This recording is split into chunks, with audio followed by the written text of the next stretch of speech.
والسلام علیکہ یا نبی اللہ، الصلاۃ والسلام علیکہ یا نور اللہ۔ محترم حضرت شیخ المشائخ پیر طریقت رہبر شریعت خواجہ خواجگاں حضرت خواجہ میاں محمد نقشبندی مجدد زید شرفہ و مجدہ، جملہ خلفائے اعظام، علماء اکرام، ثنا خانان شیریں لساں، ارباب سوز و گداز، ثنا خان مصطفیٰ، جملہ اہل محبت، آج نہایت انبساط قلبی اور سکینت قلبی محسوس ہوئی جب محمدی والا میں ہم یہاں پہنچے حضرت شیخ طریقت کی قیادت میں، اور مجھے احساس ہوا یہاں پہنچ کر کہ یہاں کا خمیر جو ہے ادب سے تیار ہوا ہے، اس کی خمیر میں ادب اور شائستگی مجھے محسوس ہوئی، اور نام بھی سبحان اللہ سرکار کی نسبت سے محمدی والا، پتہ یہ چلتا ہے کہ جو اس گاؤں کے جو خشت اول رکھنے والے تھے وہ مؤدبین تھے۔ ویسے بھی یہ خطہ مجھے ادب والوں کا، آگے ہم کئی دفعہ شیخ صاحب کی، حضرت شیخ طریقت کی معیت میں سفر کیا ہے ناروال کی جانب، آگے ایک بڈھا ڈھولا آتا ہے وہاں پر بھی، تو سب جو ہیں یہاں پر ادب کرنے والے لوگ ہیں، اور میں تو سمجھتا ہوں یہ جو محمدی والا ہے شاید آپ کے آباء و اجداد میں سے کسی کا نام ہو، مگر مجھے تو سرکار مدینہ کی نسبت سے یہ خطہ نظر آتا ہے، محسوس کرتا ہوں۔ مجھے ایک بات یاد آ رہی ہے، ابھی سلطان کے لفظ کو ڈیفائن کر رہے تھے شیخ طریقت، تو مجھے سلطان باہو یاد آ رہے تھے،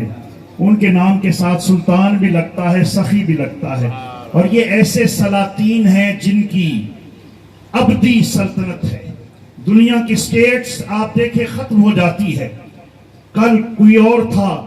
آج وہ دیار غیر میں جا کر منہ چھپائے بیٹھا ہے، پوری دنیا کے خطے میں اپنا چہرہ بھی ظاہر نہیں کر سکتا، مگر سبحان اللہ، اللہ والوں کی کیا شان ہے۔ اللہ والے جس خطے میں جاتے ہیں وہاں کے انسان بھی، چرند پرند بھی، حیوانات، جمادات بھی ان کو سیلوٹ کرتے ہیں۔ یہ ہے وہ سٹیٹ جو ابدی اور سرمدی ہے۔ اللہ والوں کی سٹیٹ جو ہوتی ہے وہ لا زوال ہوتی ہے، وہ کبھی زوال پذیر نہیں ہوتی ہے۔ حضرت سلطان باہو کا، سلطان کا لفظ کا جب ٹائٹل کا ذکر کر رہے تھے تو میری توجہ ادھر گئی، اور ساتھ محمدی والا کے ساتھ نسبت کے ساتھ ایک واقعہ مجھے یاد آیا۔ ایک بارات اور دولہا قیادت کر رہا تھا، سلطان باہو رحمت اللہ تعالی علیہ کے گاؤں سے اس کا گزر ہوا، اپنا راستہ وہ بھول چکے تھے، اور حضرت سلطان باہو علیہ رحمہ ہل چلا رہے تھے۔ آپ ہل چلا رہے تھے تو بارات والوں نے پتہ پوچھا احمد نگر کا کہ ہم نے احمد نگر جانا ہے۔ آپ نے وہاں اپنے بیل جو تھے وہ ٹھہرا دیے، روک دیے، کیونکہ یہ جو اصل محبان مخلوق خدا ہوتے ہیں پہلے راستہ بتاتے ہیں ہدایت کا، اپنے سارے سلسلے وہاں روک دیتے ہیں، پہلے گمراہوں کو راستہ بتاتے ہیں، منزل کا تعین کرتے ہیں، ڈائریکشن کی طرف لے جاتے ہیں، اور پھر اپنا کام کاج کرتے ہیں۔ فرمایا اچھا رک جاؤ، میں تمہیں احمد نگر کا پتہ بتاتا۔ محمدی والوں سنو، حضرت سلطان باہو علیہ رحمہ نے اس بارات کو اور دولہا کو فرمانے لگے اچھا جس طرف میں جاؤں میری پیچھے پیچھے آ جاؤ، مجھے فالو کرو، مجھے میری قیادت میں چلتے آنا۔ جب روشنی تھوڑی سی ابھی نمودار ہو رہی تھی تو سلطان باہو علیہ رحمہ آگے چل رہے ہیں، پیچھے دولہا بھی جا رہا ہے، باراتی بھی چل رہے ہیں۔ احباب ذی وقار، جب تھوڑی دیر چلے تھے تو آگے گنبد خضرا نظر آیا، گنبد خضرا نظر آیا تو فرمانے لگے بیلیو میں نے تو ایکو احمد نگر دا پتہ ہے، میں اور کسی احمد نگر نو نہیں جاندا، او ویکھو میرے کملی والے دا روزہ یہ احمد نگر پہنچا دیتا، مدینہ الرسول پہنچا دیتا۔ دوستان عزیز، تو مجھے یہ واقعہ محمدی والا سے مجھے اور سلطان کا جو ٹائٹل کا ذکر کیا، احباب ذی وقار آگے بات کا سلسلہ آگے چلا جائے گا۔ مجھے اس بات کا احساس ہے جب ہم انٹر ہوئے تھے تو لنگر تیار تھا، تقریباً خوشبو آ رہی تھی، تو میں بھی اختتام کی طرف جاتا ہوں۔ آپ نے سفر بھی کیا ہے اور محفل بھی سبحان اللہ اب بام عروج کو پہنچی ہوئی ہے، کیونکہ اصل جو ہے وہ تو یہی ہے کہ شیخ کی زیارت اور ان کا کنسپٹ کلیئر کیا جائے اور تصورات کے اندر شیخ کی صورت کو جاگزین کیا جائے اور پھر شیخ کے توسل سے بارگاہ مصطفیٰ تک پہنچا جائے۔ اصل مقصود ہی یہ ہے جیسے سلطان نے احمد نگر تک پہنچایا۔ احباب ذی وقار یہ یاد رکھیے، مجھے اس دھرتی سے خاص اور نسبت بھی ہے یہاں بالکل، اور میں یہاں پر صرف ایک بات عرض کروں گا کہ مرشد کا مطلوب و مقصود جو ہوتا ہے، مدعا کیا ہوتا ہے، مقصد کیا ہوتا ہے، مشن کیا ہوتا ہے مرید کا۔ محترم ظہیر صاحب سبحان اللہ متوجہ ہیں، میری گفتگو کو بڑی توجہ سے ہمیشہ سنتے ہیں، تو مقصد یہ ہوتا ہے مرشد کا کہ کملی والے سے رشتہ جوڑا جائے،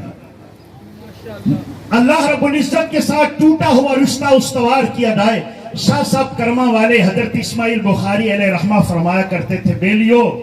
لوگ دنیا کے حصول کے لیے ہمارے پاس آتے ہیں، دعا فرمائیں شاہ جی ہمیں بیٹا اللہ عطا فرما دے، ہمیں اولاد نرینہ عطا فرما دے، ہمارے کاروبار کے اندر برکت مل جائے۔ تو لوگ دنیا کے حصول کے لیے ہمارے پاس آتے ہیں، مگر ہم سے افسوس آ کر کوئی یہ نہیں کہتا شاہ جی میرا رب سے رشتہ ٹوٹ چکا ہے، میرا رشتہ میرے رب سے جوڑ دیجیے۔ یہ کام اصل میں اللہ والوں کا یہی ہوتا ہے، سرکار مدینہ سے صلی اللہ علیہ وسلم سے رابطہ استوار کرنا اور اللہ تعالیٰ کے ساتھ انسان کا رابطہ استوار کرنا۔ ان جو مقاصد پر جو براجما ہوتے ہیں انسانوں کے ساتھ یہ ہستیاں، تو ان کا اصل مطلوب و مقصود زندگی کا یہی ہوتا ہے۔ احباب ذی وقار، تو ایک منزل، اب دیکھیں محفل کے دو حصے ہمیشہ رہتے ہیں، ایک ذکر مصطفیٰ ہے اور ذکر خدا ہے، ذکر خدا ہے اور ذکر مصطفیٰ ہے۔ احباب ذی وقار ختم خواجگاں سے لے کر سلسلہ طیبہ سے لے کر یہ ابھی تک جو دو اس کے حصے رہے ہیں، ذکر خدا اور ذکر مصطفیٰ۔